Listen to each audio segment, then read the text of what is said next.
Media వాళ్ళకి ఇద్దాం, media వాళ్ళకి సంక్రాంతి స్పెషల్ కాంబో. సినిమా రాజకీయ నేపథ్యం ఇప్పుడు సినిమా మొత్తం రాజకీయాలన్నీ తిరుగుతున్నాయి. సినిమా రిలీజ్ తర్వాత ఆ ఇంపాక్ట్ ఎలా ఉంటుంది? ఇప్పటికే రాజకీయంగా విమర్శలు ప్రతి విమర్శలు జరుగుతున్నాయి. సినిమా ఇండస్ట్రీకి రాజకీయ రంగం పుల్మొద్దని కాదండి, ఈ కథ 4 ఏళ్ల క్రితం రాసుకుంది. ఒక నిమిషం, ఆయన 4 ఏళ్ల క్రితం రాసుకుంది. ఆపాదించుకునే వాళ్లకు నెగిటివ్గా, నేను ఎప్పుడు చెప్తాను కదండి, భూతద్దం పెట్టుకొని నెగిటివ్గా వెతుకుతే అలాగే కనిపిస్తుంది.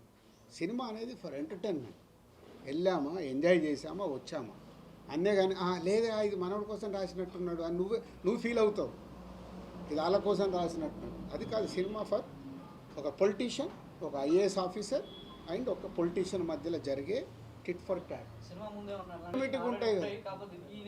నువ్వు చాలా వెనకబడి ఉన్నావు, ప్రతి సినిమాలు వేస్తావు.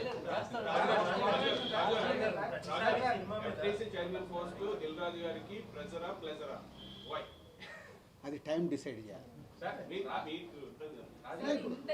ఇప్పుడు ఇచ్చినప్పుడు నాది ఎలా ఉంటుందంటే, నేను పట్టుకుంటే 100% ఎఫర్ట్స్ పెట్టి దానికి న్యాయం చేసి రావాలి. డెఫినెట్గా ఎఫ్డీసీ అనేదానికి ఇప్పుడు సీఎం గారు చూసిన దాని ప్రకారం మొన్న ఒక మీటింగ్, ఇంటర్నల్ మీటింగ్లో కూడా చెప్పింది, దానికి ఒక రెస్పెక్ట్ రావాలి బిట్వీన్ గవర్నమెంట్ ఇండస్ట్రీ మధ్యలో. ఎఫ్డీసీ అనేది చాలా కీలకం. ఒకప్పుడు చాలా ఉండేటి, అవన్నీ మెల్లిగా డైల్యూట్ అయినాయి. చిల్డ్రన్ ఫెస్టివల్ ఉండేది, ఇప్పుడు లేదు. ఎలా చిల్డ్రన్ ఫెస్టివల్ తీసుకురావాలి, ఎలా అంటే దాన్ని ఒకటిగా యాడ్ చేస్తూ దాన్ని అద్భుతంగా చేయాలని ఒక విజన్తో పనిచేస్తున్నాం. బట్ రిజల్ట్ రాకుండా ముందు మాట్లాడితే కరెక్ట్ కాదు. ఒక విజన్ అయితే ఉంది, ప్లానింగ్.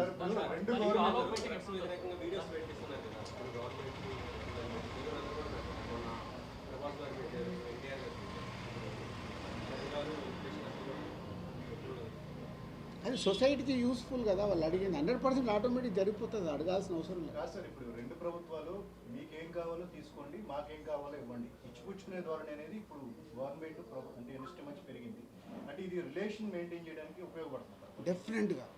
అంటే అదే ఇప్పుడు ఏదన్నా ప్రాబ్లం రాగానే, మన సినిమా అనేది చాలా సెన్సిటివ్, మీ అందరికీ తెలుసు. సో ఆ సెన్సిటివ్నెస్ని పొలిటికల్గా వచ్చినప్పుడు ప్రాబ్లమ్స్ పెరుగుతూ ఉంటాయి. అది రాకుండా ఉండాలంటే ఒక బ్రిడ్జ్ ఉండాలి. బ్రిడ్జ్ ఉంటే ఓకే ఈ ప్రాబ్లమా, అటు మాట్లాడతాము ఇటు మాట్లాడతాము. ఇండస్ట్రీ సైడ్ కూడా చెప్పే స్టేజ్లో ఉండాలి. ఫిలిం డెవలప్మెంట్ కార్పొరేషన్ ఆ తెలంగాణది కానీ ఆంధ్రది కానీ ఇండస్ట్రీకి చెప్పగలిగేలాగా ఉండాలి. అలాగే గవర్నమెంట్ దగ్గరికి వెళ్ళి ఇట్లా ప్రాబ్లం ఉంది, మాకు ఆ ఇండస్ట్రీకి ప్రాబ్లం సాల్వ్ చేసి ఇవ్వండి, ఈజీ చేయాలి. పోతే ఇక్కడ డైల్యూట్ అయిపోయింది. దాన్ని ఇక్కడ కానీ అక్కడ కానీ బ్రిడ్జ్ కరెక్ట్గా సెట్ చేస్తే హెల్తీగా ఉంటుంది. ఎలా రీచ్ అయిందో, నేను వాళ్ళిద్దరు మొన్న ఈవెంట్లో ఇద్దరు రిటర్న్ వెళ్ళేటప్పుడు చనిపోయారని ఇప్పుడే తెలిస్తే నేను 5 lakhs అన్నాను. మరి అది ఇద్దరికి, సో 5 lakhs ఇద్దరికి 5 lakhs నా ద్వారా చేస్తున్నాను. సో చెరో 5 lakhs, అది మళ్ళీ 5 lakhsని డివైడ్ చేస్తారేమో కాదు, చెరో 5 lakhs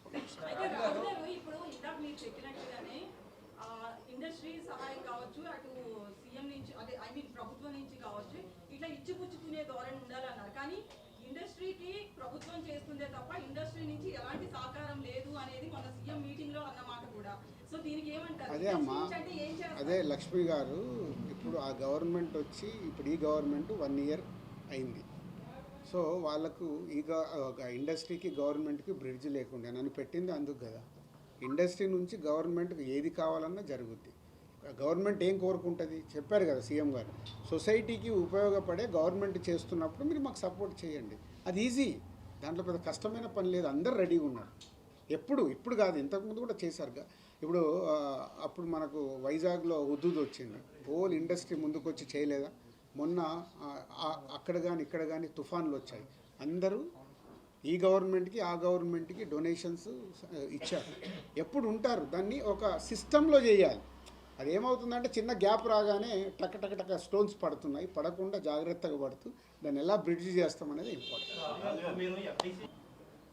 ఐఏఎస్ ఆఫీసర్ పొలిటీషియన్ మధ్య మీరు కాలక్రమేణా చూస్తే ఇప్పుడు ఐఏఎస్ ఆఫీసర్స్ అంటే మీరు ప్రతి ఐఏఎస్ ఆఫీసర్ చుట్టూ స్కామ్లు అనేవి దాదాపు more than 90% ఈ కాంట్రవర్సీలే ఉన్నాయి. సో మీరు ఐఏఎస్ ఆఫీసర్ని క్లీన్ సిట్గా చూపిస్తే ఆడియన్స్ ఎంతవరకు పాజిటివ్గా అనిపిస్తుంది? You are right. అంటే అదే చిరంజీవి గారు చెప్పిన అది అని చెప్పాను కదా, మీకు రెస్పెక్ట్గా ఉంటుందని. అంటే కాలక్రమేణా మన హీరోలు కూడా విలన్లు అయిపోయారు కదా.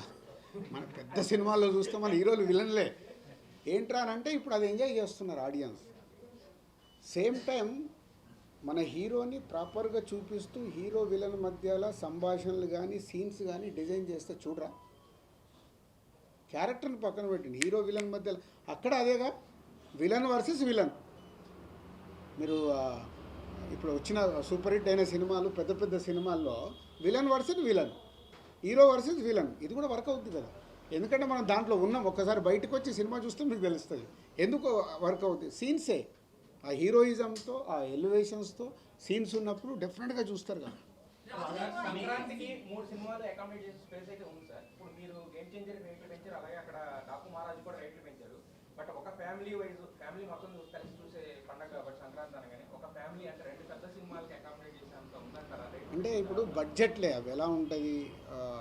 Game changer high budget, Daaku మహారాజు ఇస్ అ గుడ్ బడ్జెట్, ఇది కొంచెం రీజనబుల్ బడ్జెట్, దాని ప్రకారమే ఉంటాయి. గేమ్ చేంజర్కి పెట్టినట్లు సంక్రాంతికి వస్తున్నాం అని దాని సినిమాకి టికెట్ రేట్లు ఎందుకు పెడతాము? ఫ్యామిలీతో రావాలి, దీన్ని ఇలా ఎంటర్టైన్ చేయాలి. అన్ని సంక్రాంతికి ఏంటి అందరు అన్ని సినిమాలు చూస్తారు. ముందు ప్రేక్షకులు మీ సినిమా మీకే పోటీ, పక్కన గేమ్ చేంజర్ నిర్మాత డిస్ట్రిబ్యూటర్ కదా, మీ సినిమా మీకే పోటీ అయ్యే అవకాశం. నువ్వు సంక్రాంతికి వస్తున్నాము, నువ్వు ప్రొడ్యూసర్ అనుకో, నీకు కూడా నేను న్యాయం చేయాలి. అప్పుడు నాది కాదు, చేయాలా వద్దా? చేయకుండా అప్పుడు మళ్ళీ మీరే రాళ్ళేస్తారు.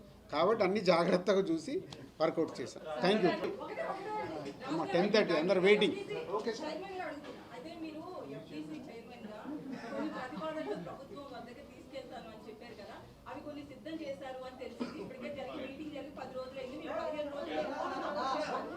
అయితే ఇందులో 2000 ఎకరాలు స్టూడియోల కోసం అడుగుతాం. అమ్మ ఒక్క నిమిషం. సంక్రాంతి తర్వాత నేను కమ్బ్యాక్ అయిపోయిన తర్వాత మళ్ళీ పిలిచి అసలు ఏం చేయబోతున్నానో అన్నీ క్లుప్తంగా ఎక్స్ప్లెయిన్ చేస్తాను. Thank you. టేక్ కేర్ చేస్తున్నారు కదా, మీరు ఫ్యామిలీకి ఎంత టైం ఇస్తున్నారు ఇప్పుడు మీ కొడుకు? ఇద్దరికి 6 months నుంచి కొంచెం ఫైటింగ్ స్టార్ట్ అయింది. మా టైం ఏది అని. అందుకే 15th తర్వాత ఇస్తాను బాబు, 15 వరకు నన్ను వదిలేయండి అని నేను రిక్వెస్ట్ చేస్తున్నాను. పోతే నేను ఏం చేస్తానంటే జర్నీలో తీసుకెళ్తాను. అంటే ప్లాన్ ఏంటి, ఇప్పుడు జర్నీలో ఫ్రీ ఉంటాను కాబట్టి. ఇప్పుడు మనం చూడండి, విజయవాడ వెళ్ళాను, ఆరాన్షిని అన్వయిని తీసుకొని వెళ్ళిపోయా. నిన్న రాజమండ్రికి వెళ్ళాను, వాళ్ళని వచ్చేయమన్నా అంటే ఆ టైం, జర్నీ టైం వాళ్ళకి ఇవ్వగలుగుతా. లేకుంటే ఇక్కడే ఇంట్లోనే ఇవ్వాలి, సిటీలోనే ఇవ్వాలంటే డిఫికల్ట్. అది బ్యాలెన్స్ చేస్తుంది. 25 years కెరియర్లో ఇప్పుడు పెట్టలేనంత బడ్జెట్ పెట్టారు మీరు గేమ్ చేంజర్. ఇప్పుడు లాస్ట్ పరిస్థితులు ఏమో మారింది. ఇప్పుడు మీకు సస్పెన్స్ గానే ఉంది తెలంగాణలో రేట్లు ఎలా ఉంటాయి. ప్రతిసారి నిర్మాతకి ఇంతే భారీగా సినిమా కోసం డబ్బులు పెట్టడం, లాస్ట్ లో వస్తాయా రావా, ఎంత వస్తాయి ఏంటి అనే సస్పెన్స్ కొనసాగడం. ఇలా కాకుండా ఒక ఫ్రేమ్వర్క్ ఏదైనా తీసుకొచ్చి ముందే ఒక లేదు అదే FDC చేయబోతుంది. ఇందాక నేను చెప్పాను కదా, చాలా సమస్యల్ని సింపుల్ చేయొచ్చు. అవి సమస్యల్లాగా మనం చూపించాల్సిన అవసరం లేదు. ఒక సింపుల్ సిస్టమ్ చేసేస్తే దాన్ని ఫాలో అవుతారు. అది మీకు జనవరి 2 కల్లా నేను FDC ద్వారా చేసి అక్కడ ప్రభుత్వానికి కూడా, ఏపీ ప్రభుత్వానికి కూడా బ్రిడ్జి లాగా ఎవరి ద్వారా అక్కడ చెప్పి ఎలా బ్రిడ్జి లాగా చేయాలనేది మళ్ళీ ఇండస్ట్రీ తరపునే వర్క్ చేస్తాను. అట్లేముండదు. ఇదే అండి, మళ్ళీ ఒకటి పాజిటివ్ మాట్లాడతాం మనమే, ఇంకోటి నెగిటివ్ చెప్తాం. ఏదో ఒకటి మనం దాని మీద నిలబడదాం. ఇలా ఉంటే బాగుంటుంది అంటే దాని మీదే వెళ్దాం.